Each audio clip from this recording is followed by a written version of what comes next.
Hello everyone and welcome. I'm Dr. Gary Severance, Executive Leader of Professional Services and host of our latest office design video series, Sidekick TV. Typically, you can find me on screen in Sidekick TV reviewing newly completed dental offices. But today I'll be taking a step back to review the beginning stages of the dental office design journey. With the help of dental office design expert Dr. Mark Tholen, we'll be reviewing 6 critical components every dentist should know before starting their new office design. Before diving in, a little background on Dr. Tholen. For over 30 years, Dr. Tholen has been a leader in the dental office design space, where he has helped doctors build the practice of their dreams that has resulted in increased production and revenue. Dr. Tholen is also the instructor of Henry Schein's exclusive dental office design course, Dental Office Design University. To set the stage for this discussion, there is a foundational aspect that we must address first and foremost that is vital to understanding the unique elements of dental office design. And that foundation rests on understanding the importance of imagery through your patient's eyes. Almost everything we take in today is done visually. Okay, very little bit is done auditorily anymore. I mean, we are a society in which all of our information is taken in with what we see. And in fact, I mean, even this program, of course, right? I mean, you're watching and listening to this program, but the vast majority of information that you're gleaning is done visually. And so we need to communicate with our patients visually rather than auditorily. And, we don't need to deliver a monologue to our patients. We need to show them who we are by our physical plant and by the appearance of our staff and ourselves. So there is a very defined formula for practice success, and I'm going to share that with you now. And this formula has been developed over the last 2+ decades of my team and I working together with thousands of practices across America. And this formula works. It works for every practice. It works for a specialty practice. It works for a general practice. It works for practices in socioeconomically depressed areas. It works for practices on Rodeo Drive in Los Angeles or on the Miracle Mile in Chicago.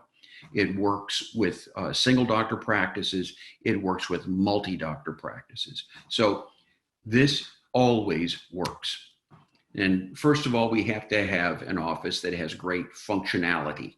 And by that, I mean, from an architectural standpoint, that means we want to optimize productivity and we want to minimize stress. Okay, so we're going to address that to some degree with the suggestions I'm going to have for you today in how to reinvent your office in a week.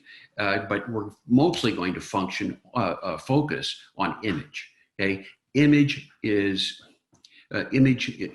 many ways is everything. I'm going to use a metaphor here. If you are delivering a Buick Regal level of care, your office should actually be that Buick Regal.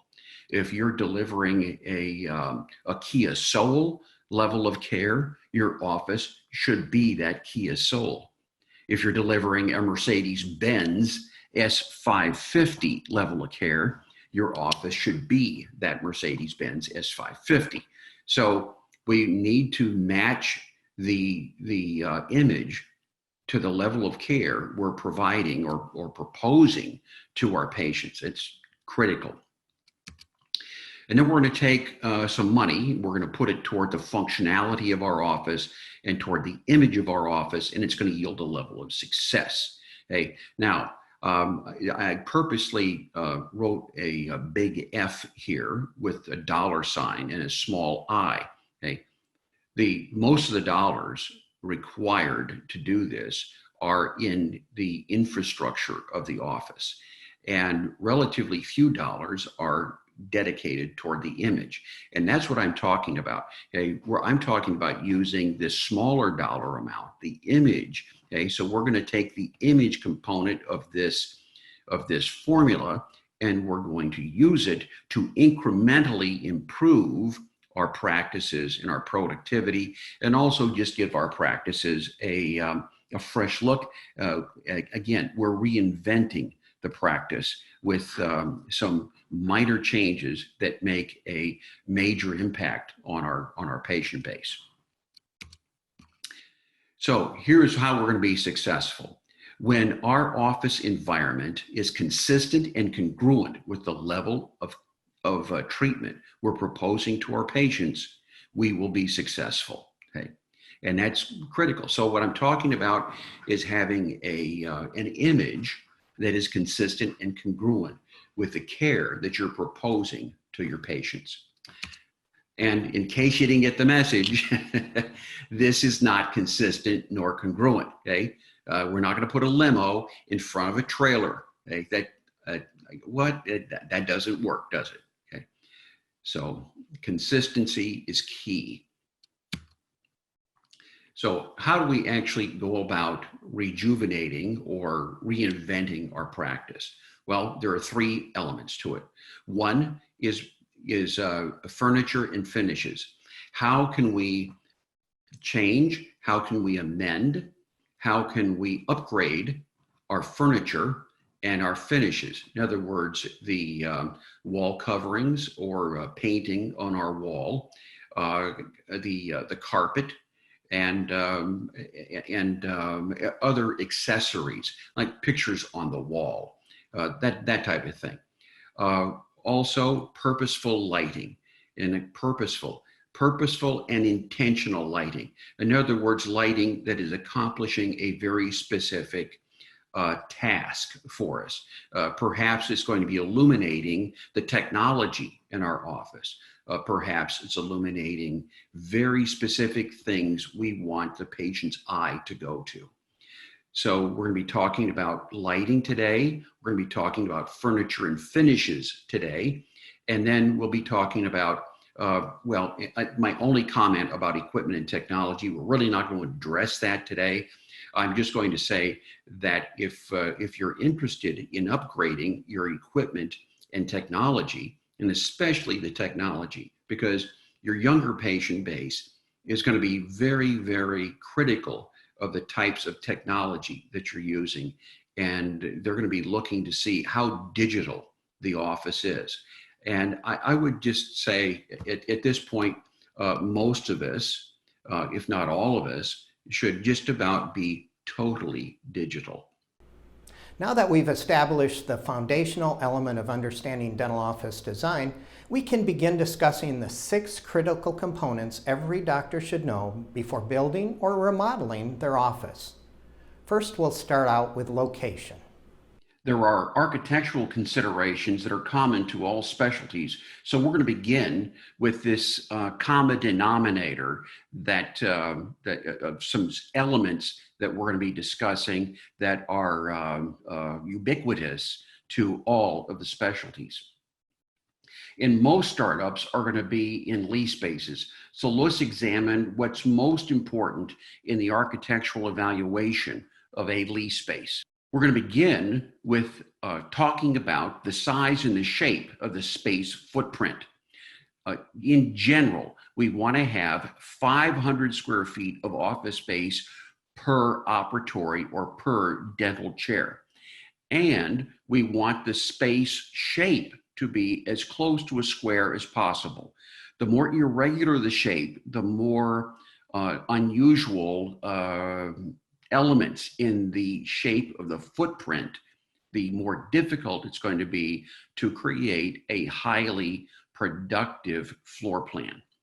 So let's think about what I've just said. If we have a 5-operatory office, then we're going to have 5 times 500 square feet of office space per op.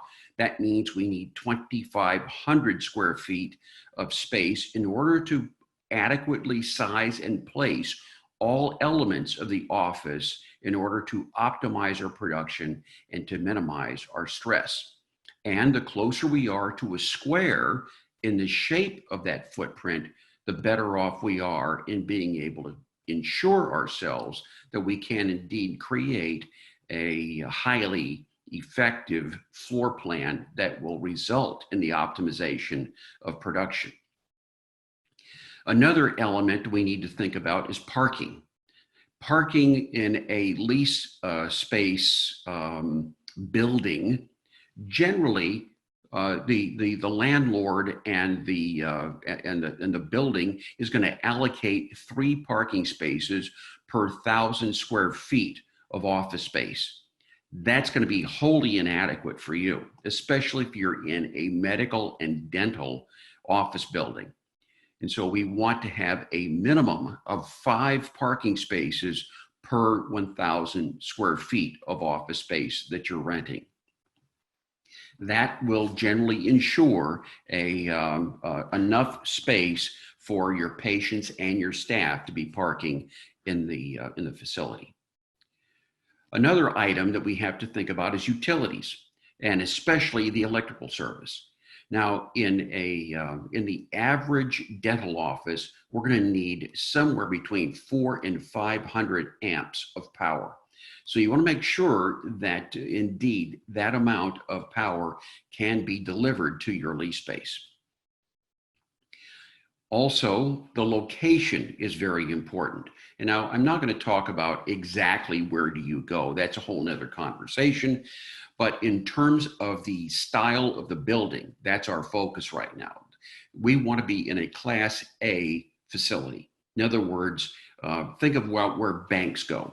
Wherever banks go, that's where you want to be. Okay? That's the kind and style of building you want to be in. You don't want to be in a Class B or Class C building. Class B is more of a business park, and a Class C is literally a warehouse. So when we're talking to a leasing agent, we want to be in a Class A building. Now, another consideration is columns in irregular perimeters and also flooring issues. But with the columns, let's take a look at what a normal, newer building is going to have. Now, this is a multi-story building, and we need to know the number and the location of columns that are going to be in our lease space. Now, the newer buildings will have a column configuration as shown here, and that can present a problem though. As you see in the diagram, where we have the foot of a dental chair actually lining up with a column. And so we're going to have to be sure that as we do as we do a floor plan, that we're working around these columns. Older buildings are going to have even more columns in the multi-storied configurations. So we want to be sure that we have adequate space in our office. Okay. Additionally, columns must be sufficiently distant from the exterior wall in the clinical zone so there is adequate depth for the operatory and the clinical hallway. So a general guideline is to add 50 square feet to your floor plan space requirements for every column in your lease space. For example, if you're planning on a 5-op office, you should normally need 2,500 square feet. But if there are 3 columns present in the space, then an additional 150 square feet should be included to ensure you've got adequate space for all the elements of the office. And I think that's, so what we would come up with there is 2,650 square feet for that 5-op office with the 3 columns in the space. Now let's think about irregular perimeters also.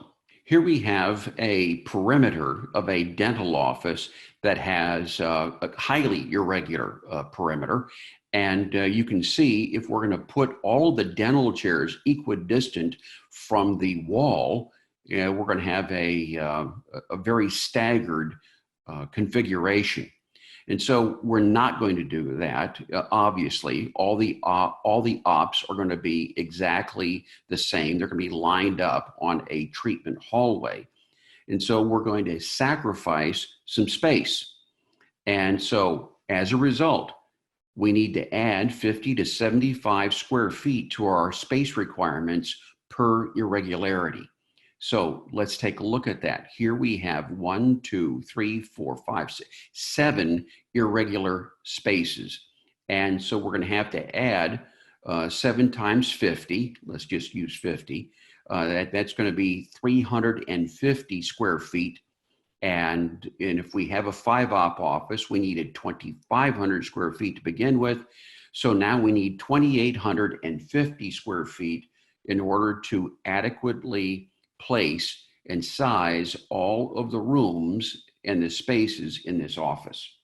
Other considerations that we need to think about are the building codes. And of course, we're not thinking about that. Our architect is thinking about that for us.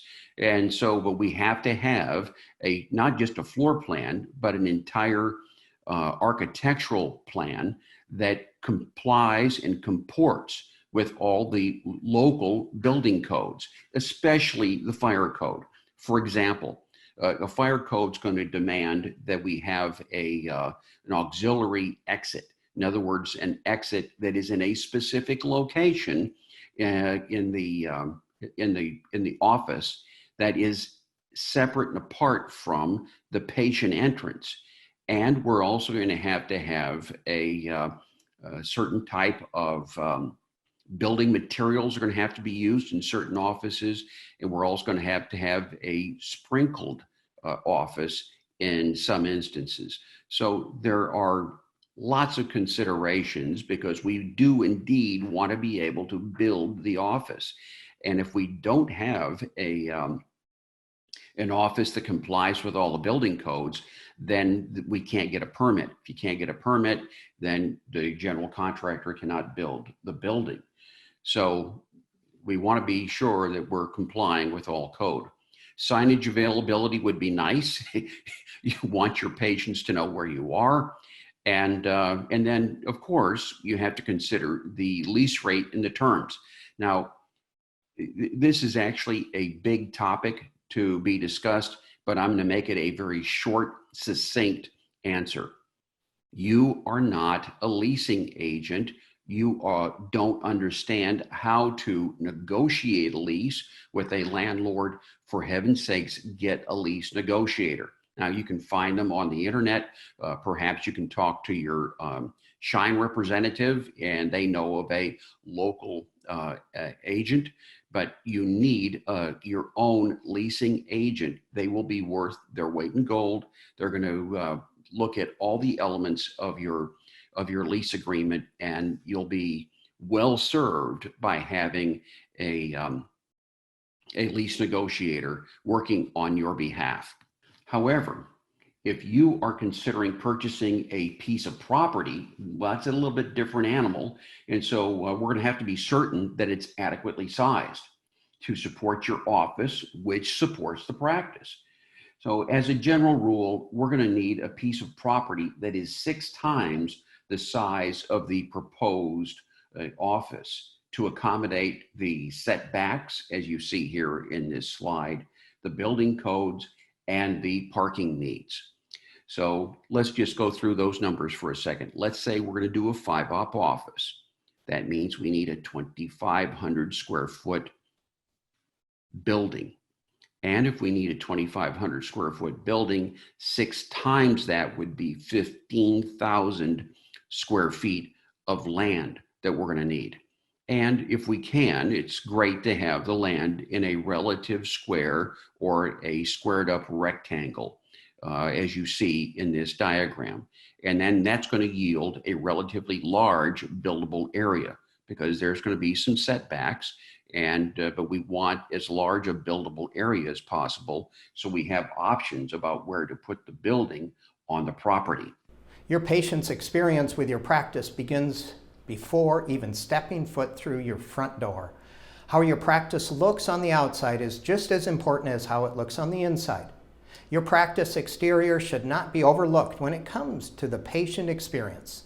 Let's hear from Dr. Tholen. I'm going to ask you a very, very simple but important question, and that is, does design really make a difference? I mean, it's really important that that we all embrace this idea so that we have some level of commitment that indeed we're going to make some changes in our offices.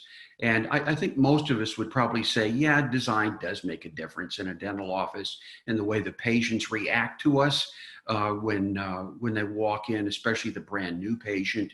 Where would you rather go if you were a dental patient for full mouth reconstruction?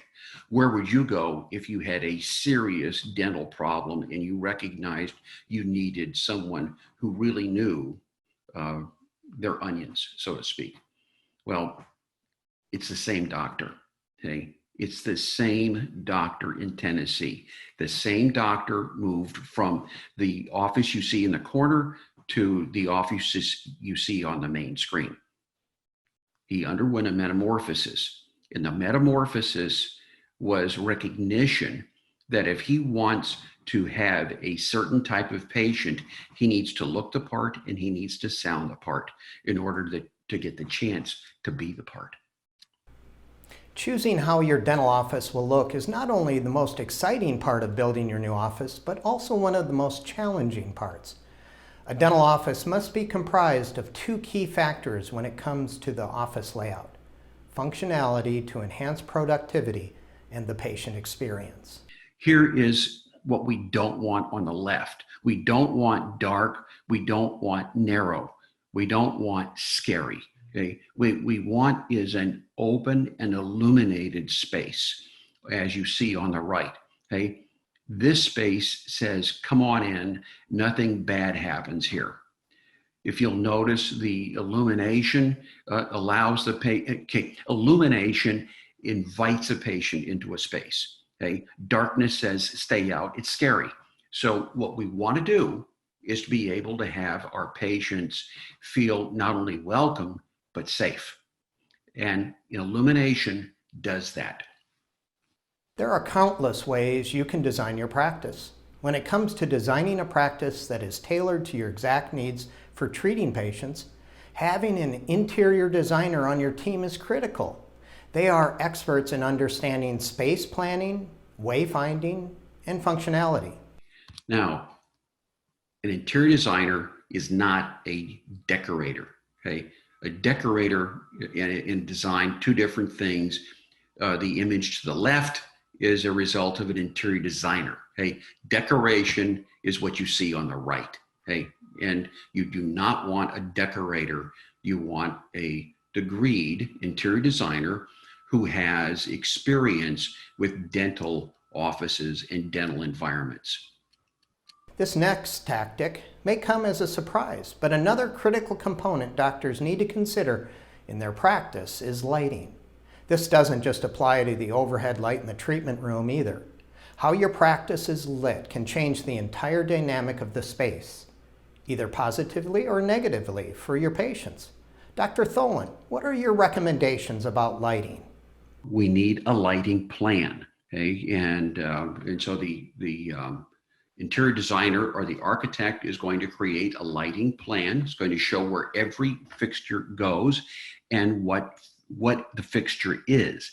Now there'll be a lighting schedule that goes along with that. It's nothing more than a list, okay? A written list of with a key or a legend on it that ties back to this lighting plan. And so the electrician contractor will know exactly what is going where and what type of bulb's going to be in there, what the fixture is going to be, and exactly where it's placed. In addition, a key to successfully growing your practice is not just accepting new patients, but for your patients to accept the treatment you are recommending. I'm going to suggest, if you have room in your office, be sure you have a consult room, a consultation room, okay? Because it will almost double your case acceptance. And if you have a consult room that is consistent and congruent with the level of care you're proposing to your patients. That's the key. That's the key. And a couple of other pieces and parts to that is that it should be at least 9 by 9, and at least have an 8-foot ceiling to be psychologically effective and to effect a very specific result or response from the patient, which is going to be okay. Yes, I please let's go ahead and do that. Let's go ahead and perform that care. Thanks, Dr. Tholen, for your insight into outlining 6 critical tactics every doctor should know when starting a remodeling or office build project. Next, let's walk through some of the latest office projects completed with Henry Schein to see these tactics in action. Spanish Fork Dentistry, a group practice of 6 doctors in Spanish Fork, Utah, knew it was time to expand their practice to allow for continued growth. With much success of their first practice located just a town away, they wanted to remain close so that they could remain in a convenient location for their patients. Spanish Fork Dentistry decided to partner with Henry Schein to design and build their new practice, which would be focused on enhancing the day-to-day workflows to drive efficiency for their growing office demands. From the floor plan to the equipment to the location, this practice is a perfect example of a practice designed for growth and providing an excellent patient experience. Here we have Supremia Dentistry, owned by Dr. Ed Suh, who took over the practice in 2003 and has since evolved the practice into a brand new facility that is designed for growth and providing patients a state-of-the-art experience.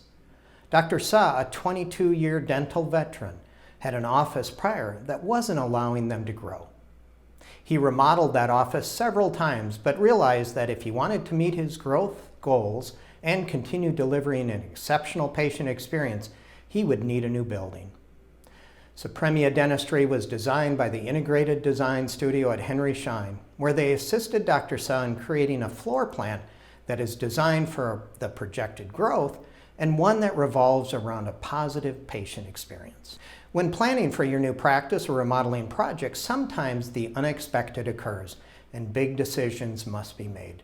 That's exactly what happened when Bridges Dental had to act quickly to secure a new location for their practice after their rented retail location caught fire.